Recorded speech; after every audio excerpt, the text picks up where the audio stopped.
Matilda gets angry with Nora for blackmailing her, and she says the prison has made a complete wrong of her. Matilda gets very angry with Nora for having blackmailed her, and she observes that the life in prison has made her a complete rogue or rascal or dishonest person. Nora replies that she was a rogue even before she went to prison, and that's the reason why she landed herself in prison. She says, I was a complete rogue even before I went to prison, and being a rogue, being a dishonest person, being a rascal, I found myself in jail or prison.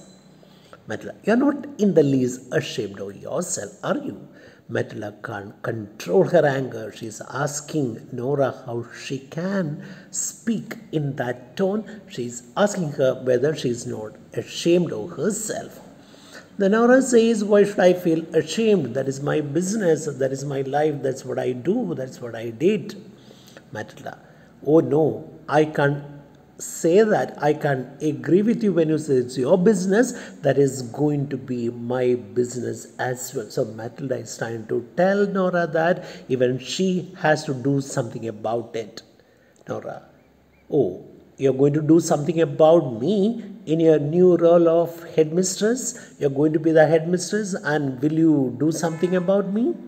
Matilda, as president of St. Margaret Society, from which I shall have you expelled at once. I know you are an old student of St. Margaret School, we were classmates, but being the president of St. Margaret Society, I think I should expel you from the committee. I should send you out from society.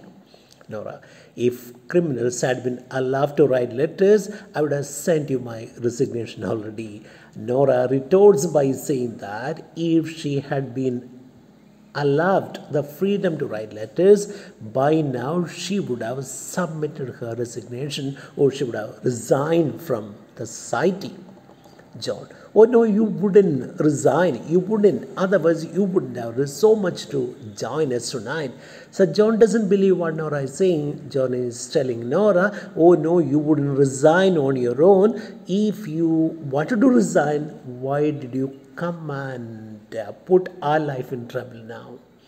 See, if you had been very good, so honest, you would not have attended this party, putting our lives into trouble. So you have come here to attend the party by risking our life. Tilly, we can forget the truth for an hour or two and spend just one more evening like the old times we have known. John consoles Matilda by saying that, Tilly, Matilda, we can forget the truth. What is the truth here? A criminal is with them now, and the police are after her. Tilly, we can forget the truth for an hour or two. We'll just spend this evening happily, thinking that we are still at school. One more evening, like the old times we have known. We used to enjoy so much when we were together at school. In the same way, we'll spend this evening together. Matilda doesn't understand what John is saying. Matilda is asking her, should we pretend that, should we forget that we are harboring, supporting or giving shelter to a fugitive, one who has escaped from prison, one who has escaped imprisonment. Fugitive thief is in our midst. Oh, come on, how can you say that, John? How can we pretend to forget that we are supporting, we are sheltering a thief who has escaped imprisonment, who has come out of prison? John, oh, for Nora's sake, why don't you just say that for her sake? Anyway, she is with her, we are best friends, so let us enjoy for a moment. Let us forget that she is a fugitive or she is a criminal. Nora, with a genuine love, thank you, John, Matilda. Nora says, thank you, John. Now, Matilda, I have had enough of this. But Matilda doesn't agree with John. when she says that they can forget everything and enjoy the party, Matilda says, "Oh no, I have had enough of this. I think it is positively disgusting of you to have come here." Matilda again targets Nora by saying that it is disgusting of you on your part to have come here, and the sooner you're back where you belong, the better. It is better you go back to prison, because you were in prison as early as possible. Just go back to the place where you come from. Just go back to prison. John, Tilly, remember that? What you said, remember what you said earlier on this evening. John reminds Matilda of what she had said about Nora before she came to the party.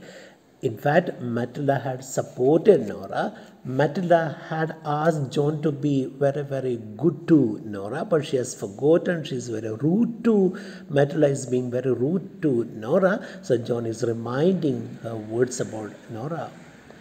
Tilly, Matilda, remember what you said earlier on this evening. When she comes out, I'll help her all I can. Did you say that? When she comes out of prison, you will help her. Have you forgotten? Now she has come out. This is a time for you to help her.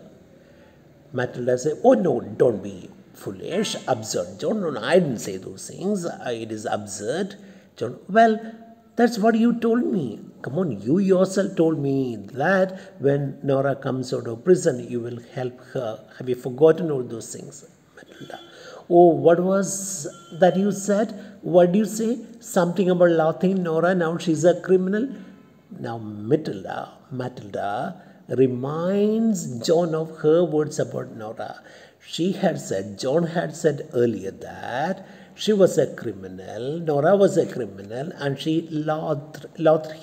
hated, disliked Nora because she was a criminal. So Matilda is asking John whether she has forgotten what she had said about Nora. John, "Yeah, what I said was, I don't remember. What I said was," John, "Matilda, I don't wish to hear what you said." "Then why talk about it?" Now there is a quarrel between Matilda and John over Nora. John says, "Then why do you talk about it if you don't want to hear that?" Matilda, "Because you attacked me. You found fault with me." John says, "Oh no, I didn't attack you. I didn't criticize you. I didn't abuse you." Matilda, "Then what do you call? Then what do you mean by what you're saying?" "Oh, Tilly, calm yourself. Don't lose your temper." John is advising her to be calm and cool. For heaven's sake, God's sake, what will Nora think? We are quarreling over Nora in her presence. We are talking ill of her. What will she think? Nora says, "What does it matter what she thinks? I don't care for what she thinks because she's a criminal. Even if she feels bad about me, I don't mind. Anyway, I don't care for what a criminal says." Nora, "Gone, I'm just laughing at. Oh, I don't feel offended listening to your conversation about me. Just go on doing it. I love it." Matilda, You cheap little shoplifter, John." Tilly, Matilda shouts at Nora by saying that, "Oh, you cheap little shoplifter, you are a shoplifter, you are a thief." "Oh, John, what is this?" Matilda, "You mean a jailbreaker?" Matilda, "You cheap little shoplifter." John, "Tilly, come on, how can you say that? No, don't do that." Matilda, "You mean a little jailbreaker?" "Aren't a jailbreaker, one who has escaped from prison." Nora is feeling very happy, amused. She is enjoying what Matilda is saying about her, though it is bad. Nora is saying, "Okay, continue." Matilda, "I'm not going to be involved in this any longer. I'm going." So Matilda threatens to walk out of the party. She says, I don't want to be involved in this party any longer, a reunion any longer, because there is a criminal. I'm going." John tells Matilda, "I think you would better go." So John doesn't refrain from her. John doesn't detain her here. John doesn't want her to be here. John says, "It's a good idea. It would be a good idea if she left." You had better leave. Nora, yeah, and for all that is, I think, Nora says, yeah, that's good. There will be a juicy appointment, gone down, juicy appointment, a very good appointment, an attractive appointment, job, gone down the drain if you were caught conniving at my escape. Nora says, yeah, better you go. That's right, what John says is right. You better go back because your appointment as a headmistress, a juicy appointment, a wonderful appointment, coveted appointment would go down the drain, would go a waste if you were caught by the police supporting my criminal like me.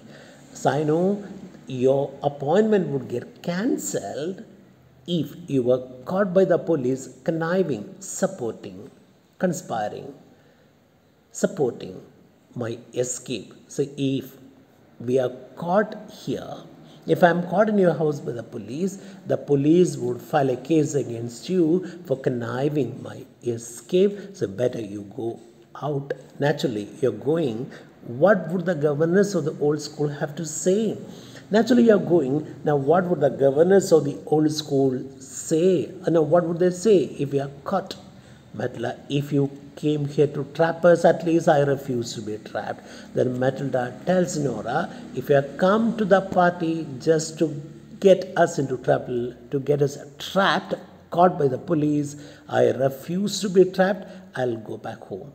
John, I will, John says, I'll ring for Mason to bring your coat. Then John says, okay, you please go out. I'll ring for Mason. Mason is a maid servant to bring your coat. She rings a bell. Doubtless, this is the last time the three of us will meet. She rings a bell and she says, I don't think hereafter we'll be able to meet. As a headmistress, you'll be far too busy in the years ahead. So I don't think we will have another reunion like this. And this is the last time we are together. Nora, as a headmistress, I know you'll be very busy. To think that you'll be ruling St. Margaret's, you always tended to be a sneaking little prick. As a girl there, now you will have a fine time. I know. So Nora says, as a headmistress, you'll be ruling, you'll be controlling the entire school where we studied long, long ago.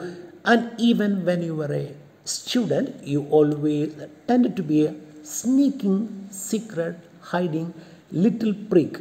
A prick. Prick is a self-righteously moralistic person who behaves as if he or she is superior to others. Even as a student, you were a goody girl. You pretended to be very, very good. You pretended to be very, very decent and dignified. You pretended to be superior to all the others at school. Now you are going to be the headmistress and you will have a nice time. You will enjoy being the headmistress. But there is quite enough, John. May I use your phone before I go? Then Matilda is not in a mood to listen to what Nora is saying. She is asking John whether she could use her telephone before she goes out. John coldly, okay, without showing much enthusiasm, John said, okay, you can use my telephone. Matilda dials 999 999. That's the number of the police station. Hello, I'm speaking from 32 Grafton Mansions, Miss John Conway's house. The MP, there is an escaped convict in here. So she rings up the police station and tells the police that there is an escaped convict in the house of the MP, Miss John Conway. John makes a dash towards the phone. Hearing this, John rushes towards her, but Matilda runs to the other side of the table and thrusts the phone against John's thighs.